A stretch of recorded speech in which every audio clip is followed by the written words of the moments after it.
Ada yang dari pengamen, ada yang rusak, ada yang Wah, banyak banget tuh guys. menurut Tule anak zaman sekarang itu bagusnya diapain, man? Wah, menurut saya sih harus dikasih paham lagi, Pak Panji. Sebelumnya kita mau Oh kenal. iya, mau kenalan dulu. Saya Suli Sutisna dan rekan saya Haji Andre. Kamu berdua Dadang Bokir. Sekarang, Oke, duduk ya. nah, Re, sekarang ini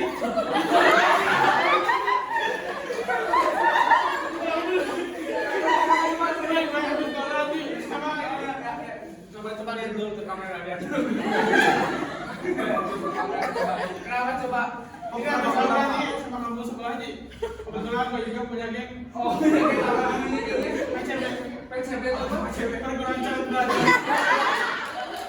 Coba lihat, coba ini, lihat ini kenapa ini? Coba. Ini dia habis dibacot tadi. Coba. Mas ini kenapa bisa ada masalah seperti itu? Ya tadi ini lagi pemanasan aja sih sama teman-teman. Tiba-tiba dikejar sama warga di. Terus kenapa kamu bisa terjerumus ke hal kayak gini? Karena memang saya dari SMK dulu kami jadi tawuran-tawuran kayak gitu aja. Oh, jadi kamu buat deh gitu? Iya, saya mendirikan kayak gitu waktu kelas 1 SMK. Ini baru kemarin. Kebetulan ini 3 jahitan. Enggak. Karena mungkin Emang dari kecil tinggal sama siapa deh? Ya karena orang tua saya tidak nyaman, jadi saya dulu jadi tinggal bersama nenek saya. Saya tinggal bersama nenek saya itu dari kelas 2 SD. Nah dari sana saya Tapi masih ada nenek. Ya sekarang masih ada. Suka tawuran juga. Nenek saya waktu Oh iya. Tapi kakek ada meninggal. udah meninggal karena tawuran. Iya. Tapi setelah ini kan terus tadi baru tawuran, ada nggak dia pengen berubah?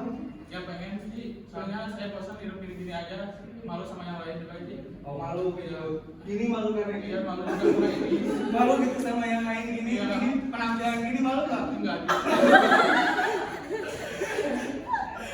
Nggak malu gitu dilihatin. Enggak. Kebetulan emang malu-malu ya. Oke. Tapi kebetulan kita punya kenalan ya. Bro, kita kenalan yang bisa mungkin sedikit membantu biar kamu ke depannya lebih terarah lah nggak kayak gini gitu. Iya. Coba ditelepon aja. Pak Sule. Assalamualaikum bro. Di sini kan ada anak yang butuh pertolongan Pertama. Ya pertolongan pertama. Boleh nggak mau datang ke talk show kita? Oke, saya tunggu bro. Iya. Nah. Langsung ya. Nah ini dia pendatang profesor.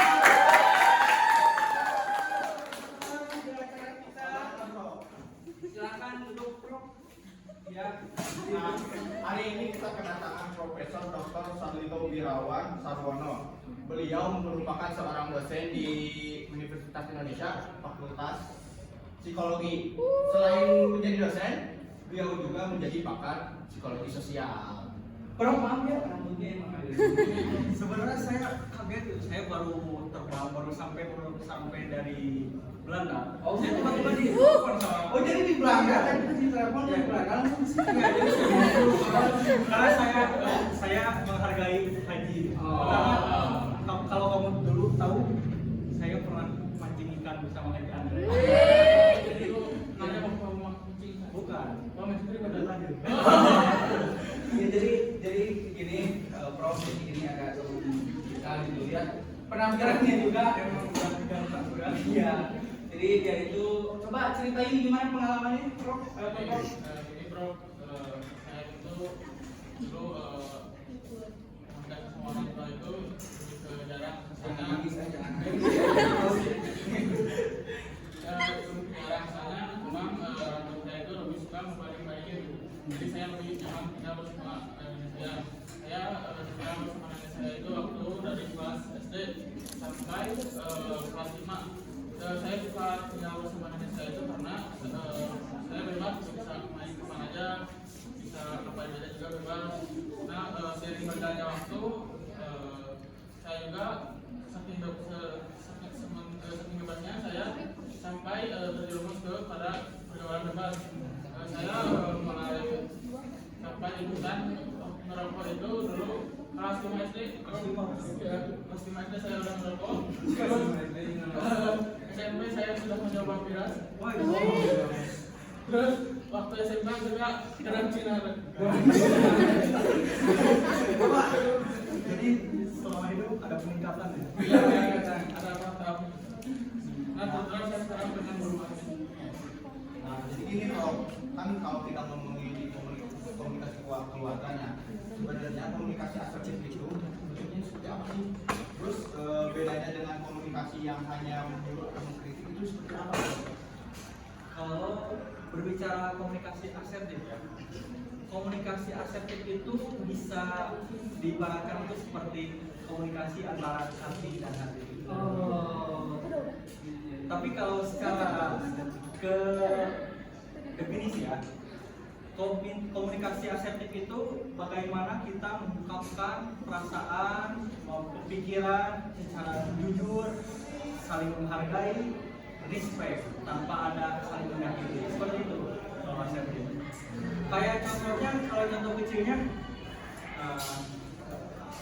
kayak Nabil, kita beri contoh Nabil. Dia kan dia kan suka gak mau dikekang ya, kadang suka menentang. Misalnya kejadian terakhir dimarahin gara-gara apa?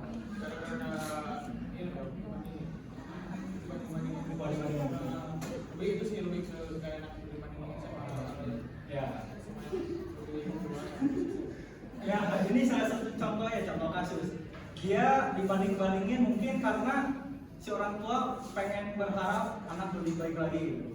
Cuman ini bukan orang tua jahat, tapi ini perilaku yang salah ya. Mungkin karena si orang tua pengen lebih baik lagi, tapi dia dengan caranya salah, dengan cara komunikasinya yang tidak benar. Seperti misalnya, kamu main mulu ya sampai tengah malam bukannya belajar, kan itu nadanya tinggi dan itu membuat mental anak menjadi down. Ini kayak gini ya, makanya seperti ini. Tapi dengan kalau orang tua mempunyai pola komunikasi asertif, dia bisa mengolah ketenangan ini menjadi lebih baik lagi. Contohnya seperti kayak adek,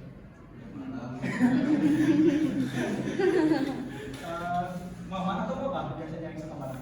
Umi ya, Umi.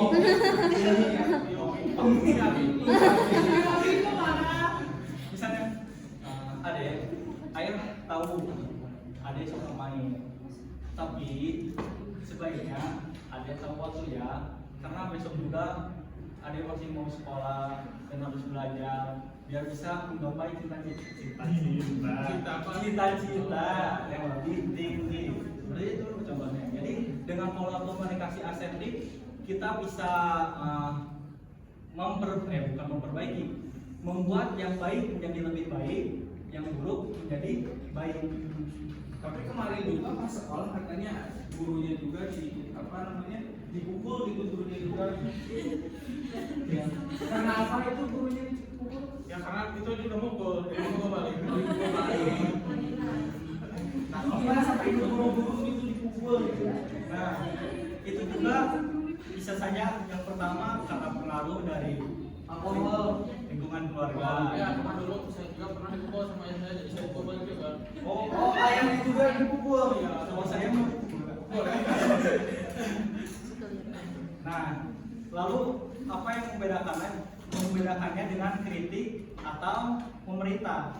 Kalau pemerintah itu bersifatnya satu arah dan menyakitkan, jadi secara terpaksa si anak harus, nah itu perintah. Berbeda dengan asertif. Asertif itu dibungkus dengan dua arah. Jadi dua orang antara anak dan orang tua saling memahami, saling menyayangi, saling mengerti, jadi respect. Kalau Surele sama Anjan gimana sama Anjan? Kalau saya sih lebih ke demokratis Pak. Oh demokratis. Supaya kayak jomet gitu. Tapi Anjan katanya malu punya ayah kayak kamu katanya. Sebenarnya juga saya juga mau punya anak. Oh gitu. Terus gimana lagi Rek? Tanya lagi? Mungkin, nah kan apa tanda bahwa sebuah keluarga itu sudah punya pola komunikasi yang sehat dan asertif gitu Pak? Kalau itu mudah dikenal ya. Biasanya yang pertama itu dalam anggota keluarga pasti tidak sulit untuk mengungkapkan perasaan. Jadi anggota keluarga tersebut pasti bisa mengeluarkan perasaan atau pikiran yang tidak enak di hati tanpa dijudge. Karena dulu ada ini kisah nyata ya. Dulu ada seorang anak yang orang tuanya selalu bertengkar, terus kurang peranaya. Anak tersebut itu ketika karena suka dimarahi, dia sulit untuk mengungkapkan perasaannya tersebut. Itu efek dari tidak adanya pola komunikasi asertif. Lalu ketika keluarga dalam komunikasi asertif, mereka akan diskusi dalam memecahkan masalah. Tidak ada silent treatment kayak udah gitu. Jadi masalah itu berlalu dengan didiamkan. Lalu yang ketiga ada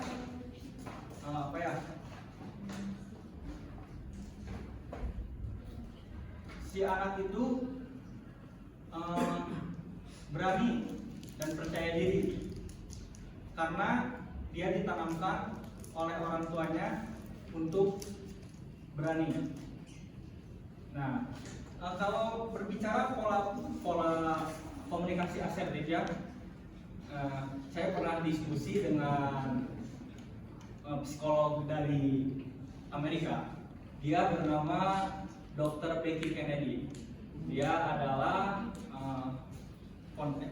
CEO perusahaan Good Insight. Dia pernah mengatakan begini, tidak ada orang tua yang sempurna, tapi ada orang tua yang cerdas dalam perbaikan. Nah, maksudnya gimana itu? Jadi suatu ketika dia pernah bercerita, dia sedang di dapur, lalu ada anaknya. Jadi si dokter Becky itu sedang memasak, anaknya datang. Kenapa mah makan daging mulu, bosan tahu? Nah, karena kesal kalau kita sedang masak, Ada yang ya pasti langsung kesal.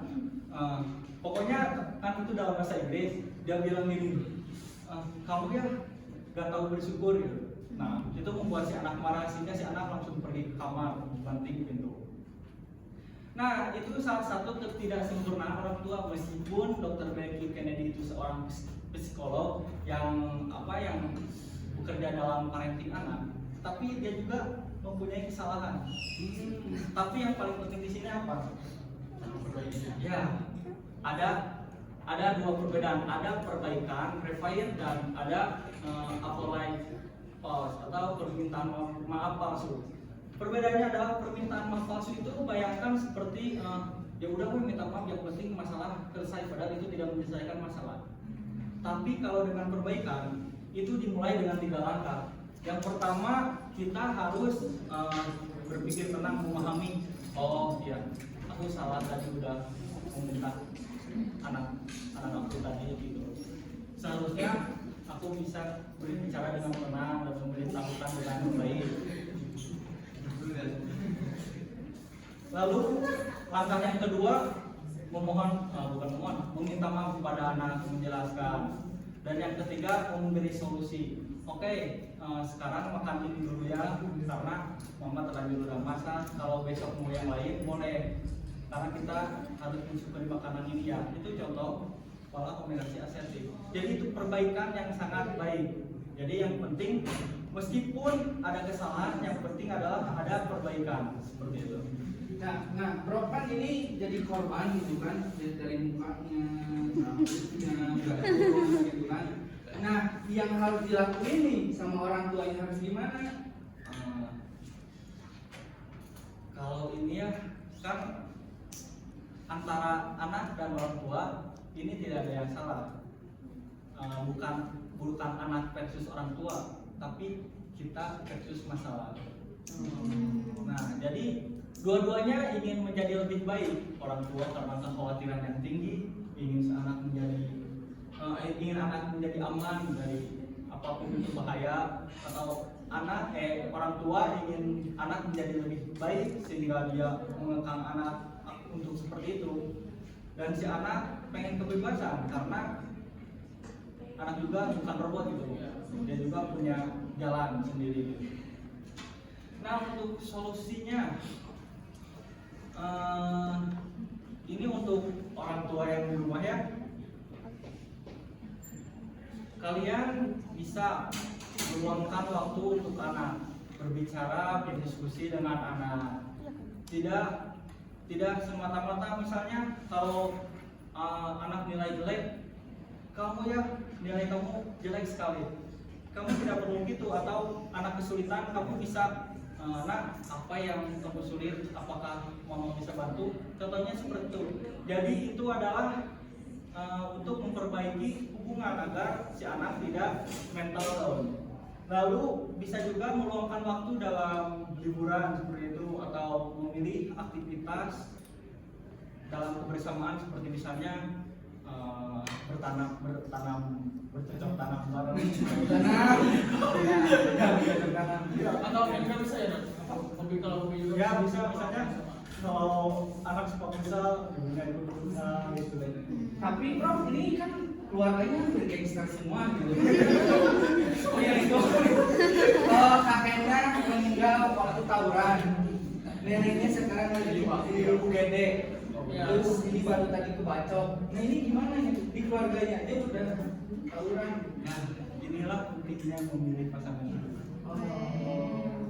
Tapi katanya pengen pasangannya yang soalnya katanya. Waduh, hebat gitu seperti iblis. Mengalahkan bidadari. Siapa yang Iblis yang mengalahkan bidadari. Jadi konsep kalau ingin menjadi anak yang baik, sebagai orang tua juga harus baik seperti itu. Kalau untuk ini dok, kayak komunikasi orang tua seperti main kekerasan kayak itu bisa diubah kan ya? lihat bukan banget. Iya, Pakai apa? pakai pegang sapu, pakai itu juga pernah. Tapi itu besar. Iya, dipukul gitu. Berdua.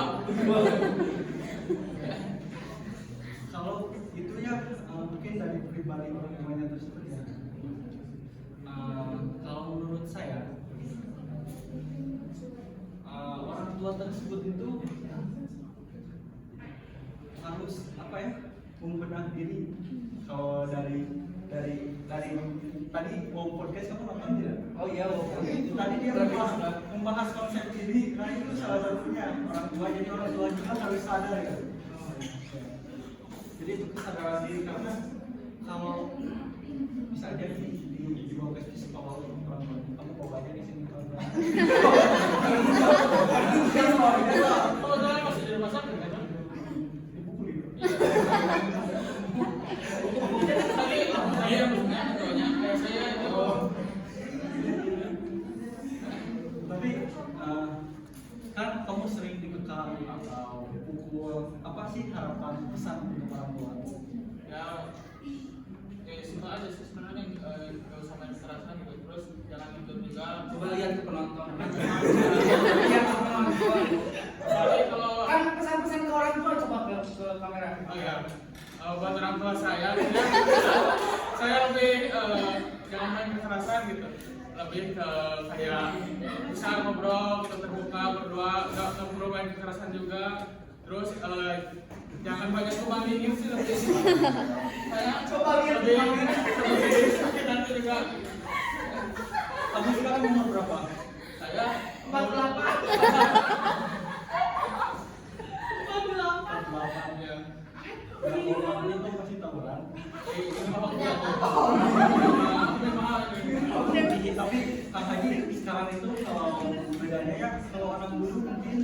bisa dibilang lembut, tapi sekarang kalau Gen Z atau remaja itu beda. Iya, mereka itu ingin orang tua itu menjadi sahabat. Benar.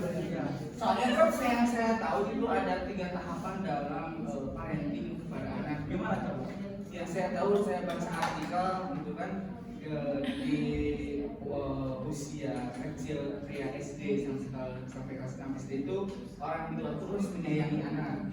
Nah, masuk ke SMP, ke SMA kelas 1 itu ada perintah dari orang tua ke anak, kayak nyuruh, tapi bukan nyuruh yang kayak nyuruh gimana ya, tapi ada perintah. Nah, udah ke kelas 2 sampai usia kita di mahasiswa ini, itu tuh waktunya orang tua menjadi sahabat atau teman, karena banyak banget yang teman-teman ya di anak muda itu sekarang nggak betah di rumah, apalagi cowok, karena terlalu over dinasehati, padahal dia kan nggak Odet kan nggak betah gitu ya, karena terlalu dinasehati, padahal Odet juga pengen keluarin pendapat gitu. Lebih ke kalian didengar. Iya, terus ditonjok.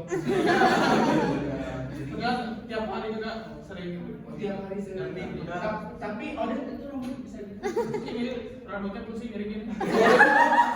enggak dicukur. Oh enggak, emang sengaja. Ya, kan juga sering juga. Oh, sering juga. Kamu dipukul 5 kali sehari? Iya. Karena sholat aja. Tapi orang tua sama kamu masih ada komunikasi atau enggak? Enggak sih, jarang. Terus kenapa kalian bisa berantem sama orang tua? Ya karena itu masalah pribadi juga, jadi penuh merasa dendam. Oh, Ya dari kecil gua jadi kemarin pembalasan. Oh, jadi gitu ya. Jadi gitu ya, Prof. Jadi kayak misalkan dari kecil kita dapat perlakuan yang kurang baik, malah bisa berdampak ke orang tua juga. Kadang contohnya ya seperti cerita tadi, ketika pendidikan yang kurang baik itu akan mempengaruhi masa depan anak tersebut. Jadi kayak ibaratnya gini, kan keluarga itu dasar pendidikan ya. Ketika dia ditanami dengan baik, sekalipun nanti di luar sana dia terpengaruhi oleh lingkungan lain, tapi setidaknya dia tahu prinsip baik tersebut. Tapi beda dengan dia tidak punya prinsip, makanya dia dulu suka nongkrong jam 3 subuh di Airport, jadi emang ke rumah neneknya juga jarang. Saya juga pernah udah pulang Berapa kali pernah suka sama teman-teman saya aja sih nongkrong sama PCB itu. Apa PCB? Perguruan coret beracun. Nah, Prof kan tadi kita ada bersama bicara Prof. Izin teman-teman yang ngobrol. Sini lagi. Kita tadi menyinggung soal bagaimana dia dinasihati, tapi lama-lama mungkin karena si sekarang tuh anak-anak sekarang tuh lebih pada sensitif gitu, lebih gigit sekarang. Nah, terus bagaimana pola komunikasi orang tua supaya si anak yang sensitif ini masih mau didengarkan? ya kan tadi pola pentingnya itu menjadi sahabat ya. Jadi pertama-tama kita harus menjadi pendengar yang baik. Jadi ketika si anak cerita, kita harus mendengarkan dengan baik dari awal sampai akhir, jangan memotong. Kita dengarkan dengan baik. Lalu kita memberi validasi.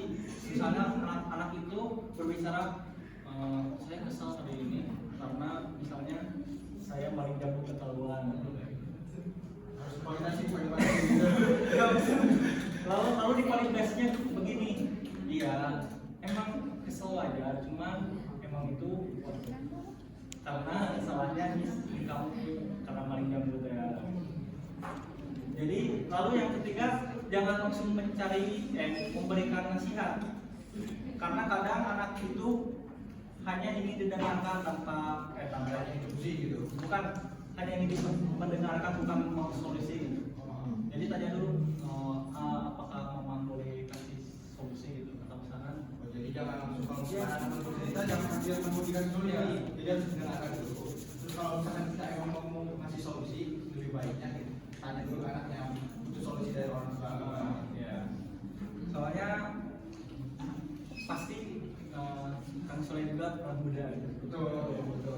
apalagi kan kami berdua punya anak.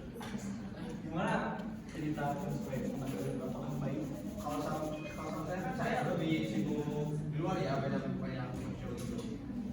Saya lebih kayak kalau misalkan anak saya posisi lagi sibuk, terus anak pengen cerita ya saya sebisa mungkin menyempatkan supaya lebih terarah juga sama saya, terkontrol gitu. Jadi jangan dilepas begitu aja. Nah, kan soal ini udah termasuk pola komunikasi yang saya kerja. Alhamdulillah. Nah, lalu kalau misalnya Nabil yang emang rasa nyaman di rumah nenek itu apa? Kebebasan. Kebebasan. Ya, jadi saya bebas bisa pulang, bisa main, ada pulang jam berapa. Akhirnya yang kebebasan itu saya lebih suka bermain di rumah. Terus karena memang apakah berat memang dulu apakah kalau lingkungan sekitar saya itu apakah itu bisa bagus juga pada kita? Ya, itu sangat berdampak ya. Karena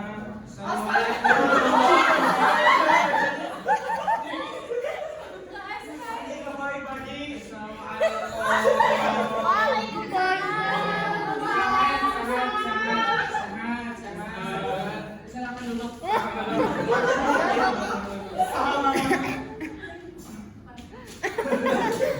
Ini dari anak. Dari anak. Pagi duduk aja pagi.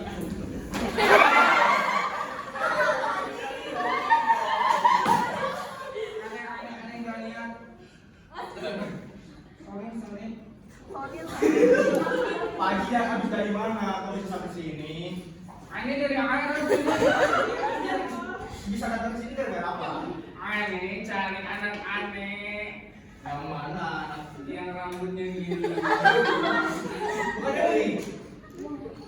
Astagfirullahaladzim. Astagfirullah. Coba. Sini. Sudah, situ aja.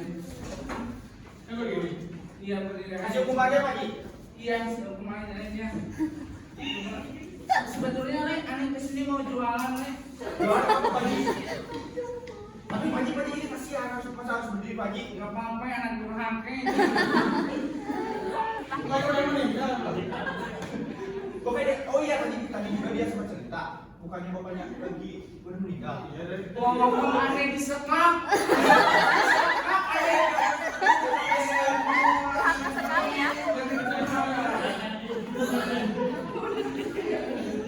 Jadi, pagi katanya bapak gangster. Astagfirullahaladzim. Aneh Ustad.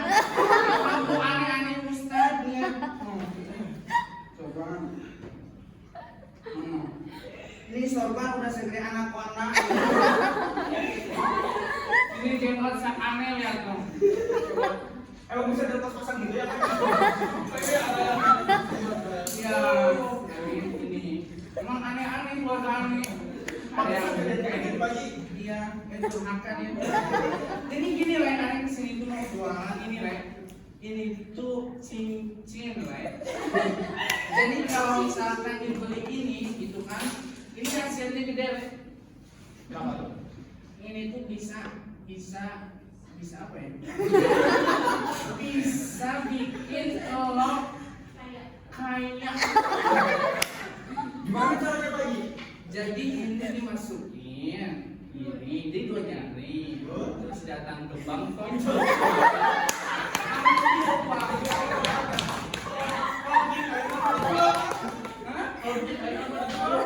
Ya aneh udah kaya, kan aneh dari orang banyak gitu kan. Nah jadi ini ya, ini aneh bawa banyak. Pokoknya Ya, kalau beli 2 750. Kalau 1,5 juta.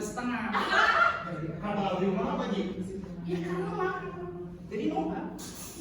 Codet katanya kan suka tahu tadi kayaknya codet Itu dulu. bisa kemarin. Aneh kemarin ditonyok pakai ini sama dia. Kamu bisa bersekap loh Pak Ji. Iya, aneh disekap. Terus istri aneh juga dia disekap Itu Pak Ji sekarang ke mana? di rumah sakit. Udah, kamu lagi gitu deh. Jadi mau punya 752 dua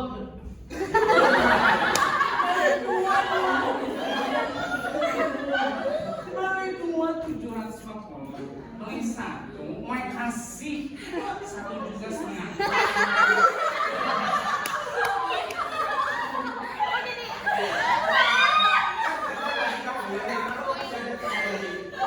Mau kesini jauh-jauh nih dari kan mau tadi naik pesawat nih. Nah, mau lihat di bawah kayaknya ada anak-anak itu sana terjempai. Ya udah kalau gitu kan Pak Haji pokoknya dibayar sama ketemu anak aja Pak Haji. Aneh, kesini nggak punya uang. Aneh di blok. Dan aneh jual ini. Jadi mau nggak beli 2 750. Kalau satu sampai 2. Kenapa bisa kayak gitu Pak Haji? Urusan gue, ini gue yang jualan. Tapi saya terbutuh Pak Haji. Sekarang pulang gimana, Re? Tunggu aja codet, bareng sama codet. Anak siapa? Ya sudah Pak Haji, ini sekarang kan anak Pak Haji lagi konsul nih sama psikolog. Boleh nggak Pak Haji nunggu aja di backstage? Dengan ini diusir, Re. Betul. Karena ini kasihan. Jauh. Tapi sebentar. Katanya Bapak suka memukul anak Bapak. Ini siapa? Ini profesor yang bisa membantu anak Pak Haji gitu. Ini buat kamu aja. Bawa. Saya di sini mau ngomong verifikasi dulu. Saya mau ngomong verifikasi. Bajingan katanya Bapak suka memukul anak, suka mengkam, suka kasar, kata betul. Kebalik. Saya yang dipukul. Saya disiksa, saya disekap.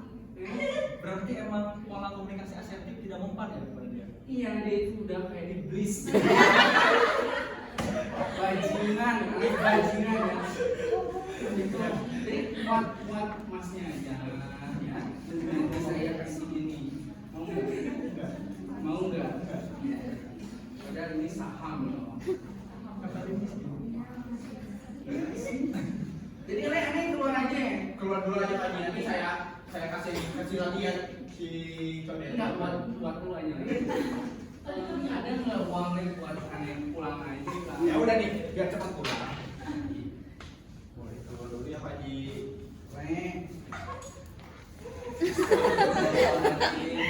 Ya udah ya, aneh pulang dulu ya. Nitipnya anak ini ya. Siap Pak Haji, nanti insya Allah habis dari sini bisa lebih baik gitu Pak Haji.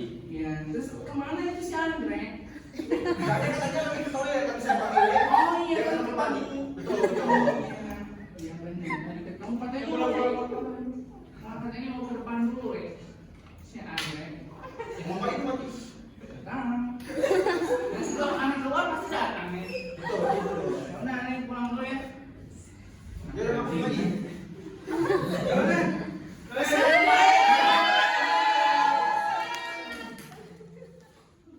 Aneh pulang nih. Ini aneh lupa. Ya jangan lagi Pak Haji.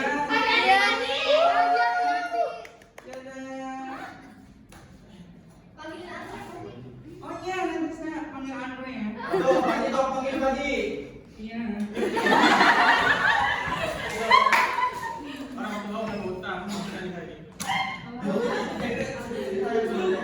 Kayak apa gitu?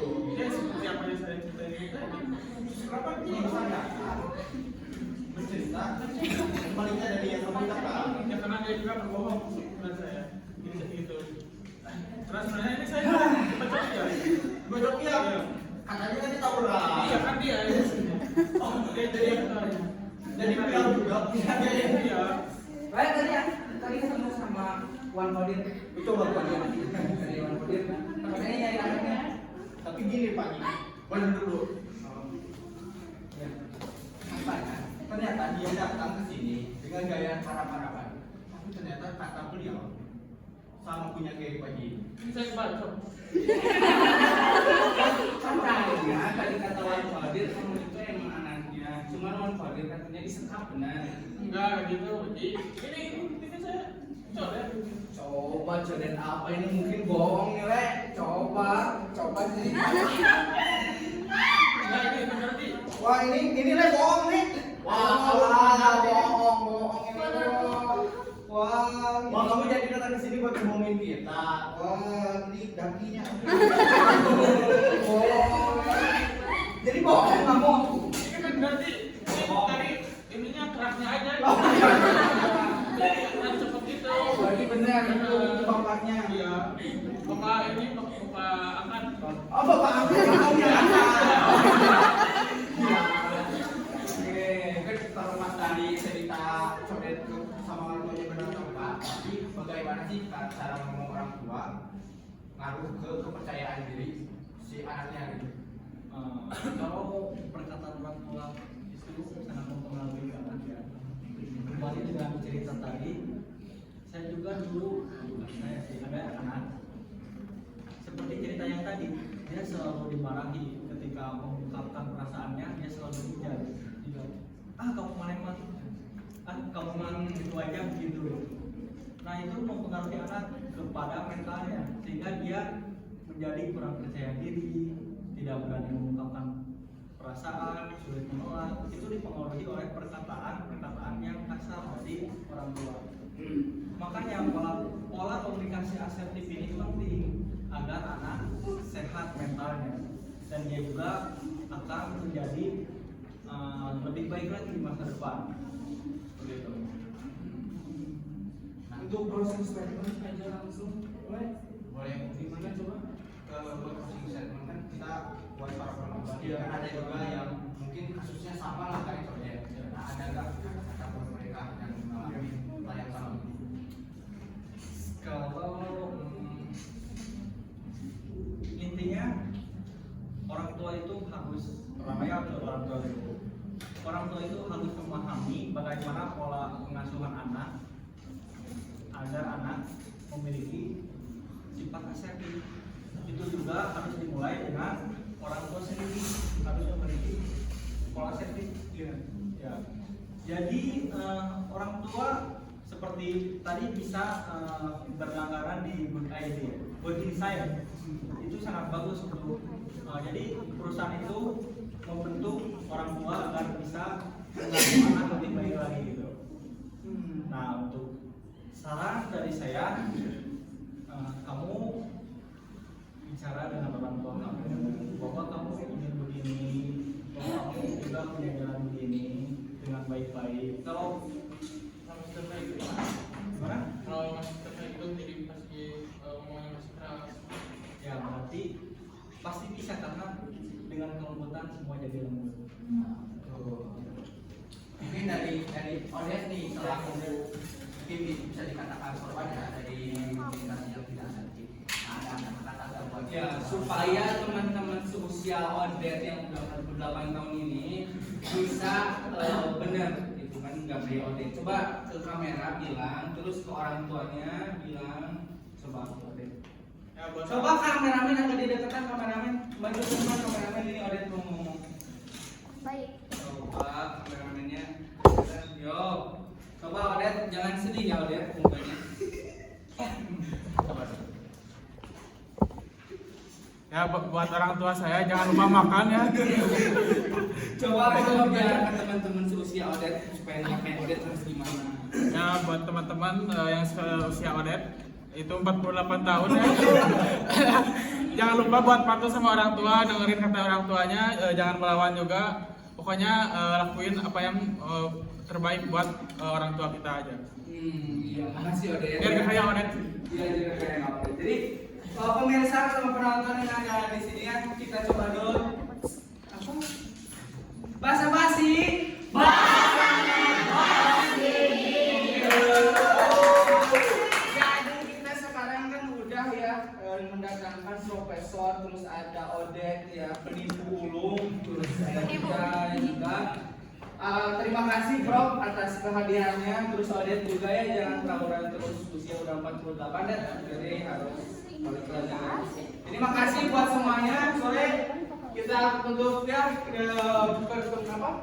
talk show Talk show kali ini bacaan hamdalah bersama-sama.